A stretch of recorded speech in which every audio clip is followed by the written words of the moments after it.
ocupado com leite, vamos ajudar? Claro que não.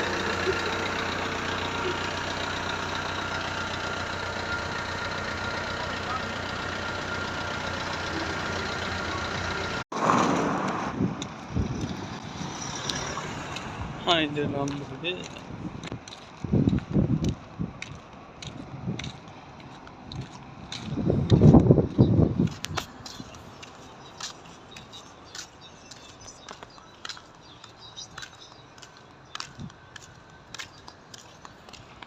দেশে একটু রোদের তাপমাত্রা বাড়ছে দেখা পোলাপান বাপের হোটেলে খাইয়া ফ্যানের তলে বইসা বলে এত গরম কেন, এই রোদ সহ্য করা যায়?